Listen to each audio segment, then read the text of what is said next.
Operation सिंदूर की सफलता के बाद आज सुरक्षा से जुड़ी कैबिनेट कमेटी यानी कि सीसीएस की अहम बैठक होगी। पीएम मोदी की अध्यक्षता में सीसीएस की मीटिंग होनी है। पहलगाम में हुए आतंकी हमले और उसका बदला लेने के लिए लॉन्च किए गए ऑपरेशन सिंदूर के तहत चल रहे सुरक्षा अभियानों की समीक्षा के लिए बैठक बुलाई गई है और इसके बाद केंद्रीय कैबिनेट की मीटिंग होनी है। पाकिस्तान के साथ सीज फायर की घोषणा के बाद मोदी मंत्रिमंडल की ये पहली बैठक है।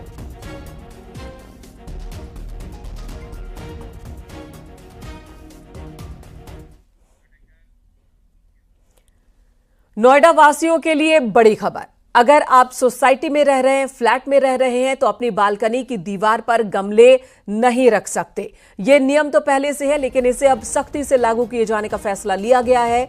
अगर किसी घर में बालकनी पर गमले दिखते हैं तो उनके खिलाफ कार्रवाई की जाएगी। अथॉरिटी के अधिकारियों ने आदेश जारी कर दिया है। इसके तहत दीवारों या फिर स्टैंड पर रखे गए गमले तत्काल हटाने के आदेश दिए गए हैं। हादसों को रोकने के मद्देनजर यह आदेश जारी किया गया है।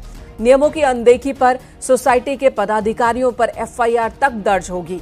सोसाइटी जहां पर नहीं है वहां बिल्डर या फिर फ्लैट ओनर पर एक्शन लिया जाएगा। हिमांशु शुक्ला हमारे सहयोगी फोन लाइन पर मौजूद है। हिमांशु, इस आदेश के पीछे की वजह क्या है? बिल्कुल, देखिए, आपको बता दें कि नोएडा अथॉरिटी ने पूरे शहर में नया आदेश लागू किया है और जिसके चलते सोसाइटी फ्लैट्स की बालकनी पे अक्सर हम देखते हैं कि बालकनी पे या तो लोहे के एंगल में या दीवारों पर गमले रख दिए जाते हैं और इससे घटना नहीं हो, किसी की मृत्यु ना हो, इसको देखते हुए आदेश जारी किया और तत्काल प्रभाव से लागू करने की बात भी कही है। आपको बता दें, कुछ दिन पूर्व एक वीडियो सोशल मीडिया प्लेटफॉर्म पर बहुत तेजी से वायरल हुआ था, जिसमें एक बच्चा खेल रहा था और बालकनी से जो है गमला गिरा बच्चे के सिर पे और बच्चे की दर्दनाक मौत हो गई। ये पूरी घटना पुणे की थी और ऐसे में ऐसी कोई घटना दुर्घटना यहाँ नहीं हो, क्योंकि हाई राइज सोसाइटीज हैं, सैकड़ों की संख्या में फ्लैट्स हैं और ओपन एरिया में बच्चे खेलते हैं।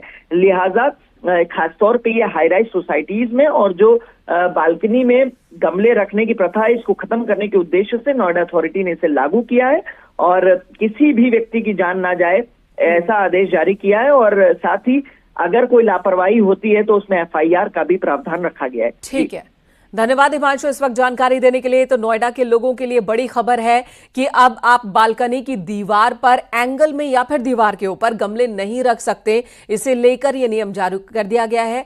अगर कहीं कोई गलती करता पाया जाता है, नियम की अनदेखी करता है, तो एफआईआर तक के प्रावधान इसमें किए गए हैं।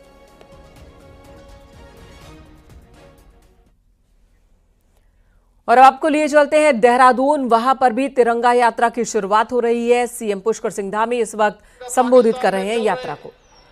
आतंकी ठिकानों को, उनकी प्रयोगशालाओं को सटीक रणनीति के साथ उन्हीं की सीमा में और उन्हीं के घस में जाकर निशाना बनाते हुए एक एक आतंकी ठिकाने को नष्ट करने का काम किया।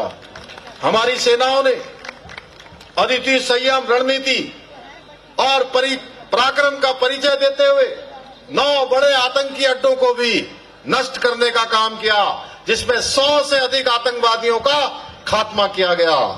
इतना ही नहीं, पाकिस्तान की सेना जो इन दिनों आतंकियों की ढाल बनी हुई थी, उसे भी हमारे जाबाज सैनिकों ने धूल चटा दी।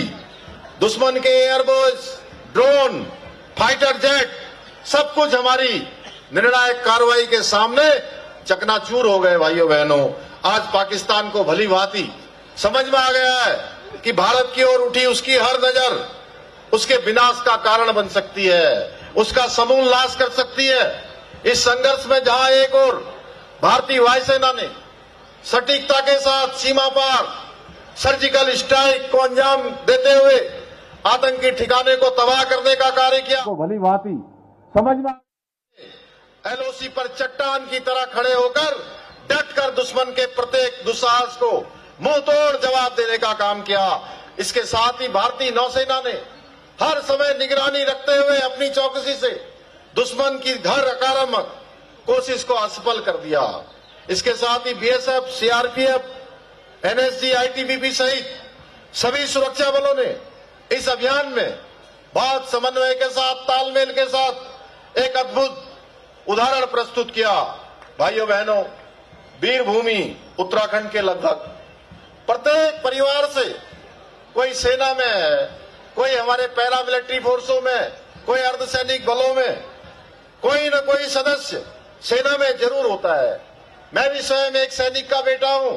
आज मुझे ये देखकर अत्यंत गर्व की अनुभूति होती है कि आदरणीय प्रधानमंत्री श्री नरेंद्र मोदी जी के नेतृत्व में किस प्रकार से हमारे जवानों का, हमारी सेनाओं का, सैनिकों का मनोबल बढ़ाने के साथ साथ सेना को अत्याधुनिक हथियार देने का काम हो या उनकी सुविधाएं देने का काम हो।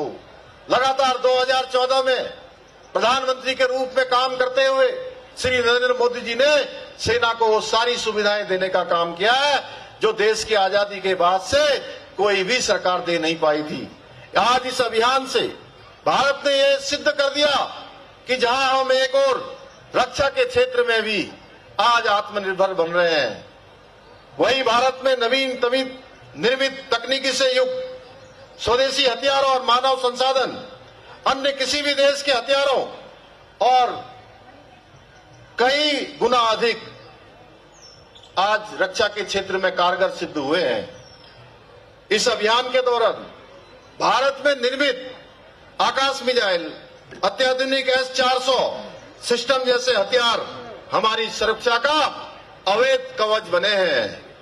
हमारे जवानों ने ऑपरेशन सिंदूर के दौरान विश्व को यह बतला दिया कि आज भारत किसी भी क्षेत्र में दुनिया के किसी देश से कम नहीं है। भाइयों बहनों, पाकिस्तान के बड़े बड़े देशों से आयातित फाइटर प्लेन, ड्रोन, मिसाइलें भी आज हमारी जो स्वदेशी तकनीकी से निर्मित हमारे वीर जवानों के अदम्य साहस और वीरता के आगे एक पल भी टिक नहीं पाए। जैसा अभी गणेश जोशी जी ने कहा कि 2 दिन में ही पाकिस्तान को घुटने पर लाकर खड़ा कर दिया और सीज फायर के लिए पाकिस्तान गिड़गिड़ाता रहा।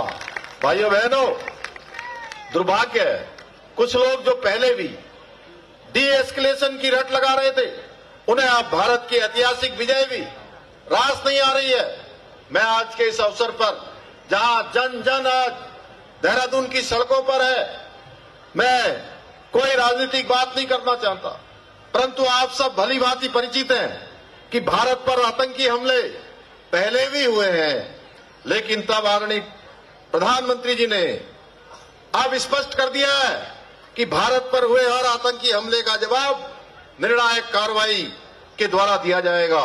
साथ ही भारत अब किसी प्रकार के भी, आपने देखा होगा राष्ट्र के संबोधन में आदरणीय प्रधानमंत्री जी ने कहा कि अब भारत किसी भी प्रकार के न्यूक्लियर ब्लैकमेल को भी बर्दाश्त नहीं करेगा। यही नहीं, प्रधानमंत्री जी ने आज पाकिस्तान को साफ साफ बता दिया है, साफ साफ संदेश दे दिया है कि अब सिर्फ और सिर्फ आतंकवाद और पीओके पर भी बात होगी। भाइयों बहनों, ये प्रधानमंत्री श्री नरेंद्र मोदी जी के नेतृत्व वाला नया भारत है जो आवश्यकता पड़ने पर आतंकवादियों को उनके घर में घुसकर मारता है, सीमा पार जाकर मारने का काम करता है। आज हमारी सेना को कार्रवाई के लिए कोई परमिशन नहीं लेनी होती है। एक समय था, आप सबको पता होगा कि हमारे सैनिकों के सर काटकर पाकिस्तान के आतंकवादी ले जाते थे, सैनिक ले जाते थे, लेकिन कई महीनों बीत जाते थे, सालों बीत जाते थे, लेकिन सेना को आदेश नहीं आता था कि जवाबी कार्रवाई करनी है।